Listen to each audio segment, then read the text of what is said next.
இறைமொழி பேசுதே. விவிலியம் காட்டும் வாழ்க்கை பாடம். நாள் 18. இன்றைய நாளில் விடுதலை பயண நூல் 8 முதல் 11 வரையிலான அதிகாரங்கள் எடுத்துரைக்கும் இறையியல் வாழ்க்கை பாடங்களை பற்றி கற்றுக்கொள்வோம். முதலாவது, பாதி மனதுடன் கூடிய மாற்றம். தவளைகள், ஈக்கள், கொப்புளங்கள், கல்மழை, வெட்டுக்கிளிகள் என அடுத்தடுத்த வாதைகள் வந்தபோது பார்வோன் தற்காலிகமா பணிந்து மக்களை எல்லாரையும் போக விடுறேன்னு சொன்னாரு. ஆனா வாதை நின்றவுடன் மீண்டும் தன்னுடைய இதயத்தை கடினப்படுத்துறாரு. துன்பம் வரும்போது மட்டும் கடவுளிடம் வருவதும், இன்பம் வந்தவுடன் பழையபடி தீய வழிகளில் நடப்பதும் உண்மையான மனமாற்றம் அல்ல.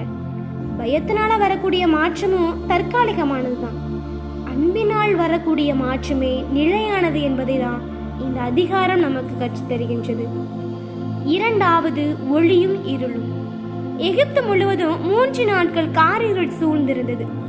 ஆனால் இஸ்ரேலர் வாழ்ந்த இடங்கள்ல மட்டும் ஒளியாக இருந்தது. உலகம் குழப்பத்திலும் இருளிலும் இருக்கும்போது கூட இறைவனை நம்பக்கூடிய மனிதர்களின் வாழ்க்கையில ஒரு தனித்துவமான ஒளி இருக்கும். தீமைக்கு நடுவிலும் கடவுள் தம்முடைய மக்களை பாதுகாப்பர் என்பதற்கு இதுவே சான்றாகும் என்பதுதான் இந்த அதிகாரம் கற்றுத்தருகின்றது.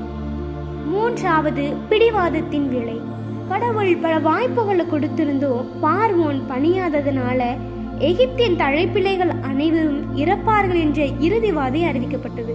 நம்முடைய தற்பெருமை, பிடிவாதம் நமக்கும் நம்மை சார்ந்தவர்களுக்கும் பெரிய அழிவை கொண்டு வரும். சரியான நேரத்துல நம்முடைய தவறுகள் எல்லாம் திருத்திக் கொள்ளல அப்படின்னா அதனுடைய விளைவுகள் மிக கடினமாக இருக்கும் என்பதுதான் இந்த அதிகாரம் கற்றுத்தருகின்றது. நான்காவது, பிரித்தறியும் பாதுகாப்பு. இந்த அழிவின் போது எகிப்தியருக்கும் இஸ்ரேலருக்கும் இடையே ஒரு பெரும் வேறுபாட்டை தான் ஏற்படுத்த போவதா கடவுள் சொல்றாரு. நீதிமான்களையும் தீயவர்களையும் கடவுள் ஒருபோதும் ஒன்றாக கருதுவது கிடையாது. இக்கட்டான சூழ்நிலையில தன்னுடைய மக்களுக்கு செய்ய வேண்டிய பொருத்தமான பாதுகாப்பை அவர் உறுதி செய்வார் என்பதுதான் இந்த 11வது அதிகாரம் நமக்கு கற்றுத்தருகின்றது. இந்த அதிகாரங்கள் நமக்கு சொல்லக்கூடிய செய்தி, ஆபத்து காலத்துல மட்டும் கடவுளை தேடக்கூடாது, நம்முடைய இதயத்தை ஒருபோதும் கடினப்படுத்தக்கூடாது. இருண்ட உலகிலும் இறைவனை நம்புபவர்களுக்கு ஒளி உண்டு என்பதை தான் இந்த அதிகாரங்கள் நமக்கு கற்றுத்தருகின்றன என்பதை நம் நினைவில் கொண்டு இந்த நாளை தொடர்வோம். நன்றி.